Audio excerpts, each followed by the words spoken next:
There are many issues that affect early childhood education, both inside and outside of a school setting. One of the issues that affects early childhood in school settings is class size. Due to financial constraints, in many schools, teachers are expected to teach large classes. The average size of a class varies from state to state. For example, according to the National Center for Education Statistics, during the 2021 to 2022 school year in Wisconsin, the average class size was 18.2 students in elementary schools, 19 students in middle schools, and 22.2 students in high schools. Some states, such as Utah, have even larger average classes, with an average of 22 students in an elementary school classroom. On the surface, this might not seem like an issue, because students are still receiving instruction from high-quality teachers.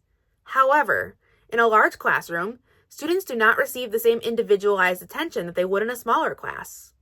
Positive student-teacher relationships are vital to a child's academic success, yet in a large classroom, there is less opportunity for these relationships to form. Learning becomes a more passive experience, where opportunities for collaboration and interaction, which are key components of higher-level learning, become limited. Research has shown the benefits of a small classroom when compared to a large classroom. From an academic standpoint, students who were in small classes display several advantages compared to those who were in a large class, including higher test scores, stronger literacy development, enhanced mathematics skills, and improved critical thinking skills, according to the Crenshaw Academy. In addition, a study conducted in Tennessee in the late 1980s randomly assigned some teachers a small class size of 15 students and some teachers a class size of 22 students. The reduction in class size was found to increase student learning outcomes by an amount equivalent to about 3 extra months of schooling 4 years later. The outcomes are especially apparent for students of color and students who come from low socioeconomic backgrounds. Another study conducted in 1999 found that students from small classes are more likely to take the SAT or ACT, indicating plans to attend college. As said in a 2014 article from the American Federation for Teachers, the Black-White achievement gap is reduced by 56% for Black students who began school in small classes. Templeton Academy has also pointed to enhanced social-emotional skills, including empathy and emotional regulation, as an advantage to small classroom sizes. Due to these factors, as well as stronger student-teacher relationships, classroom behavior tends to improve in small classrooms. As a result, school engagement increases.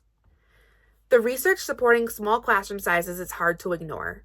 This is why many schools have class size caps, particularly in early grades. I would propose that this becomes a standard in all elementary schools, especially for pre-kindergarten through 3rd grade.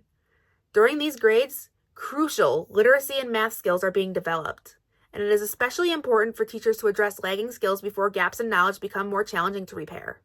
Unfortunately, large class sizes are the result of systemic issues around public school. Large classrooms are more cost-efficient for struggling schools because they save money on teacher salaries.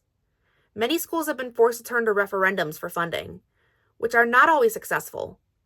In Fond du Lac, Wisconsin, for example, an operational referendum was proposed in April 2026, which would maintain class sizes at the elementary school level, among other things.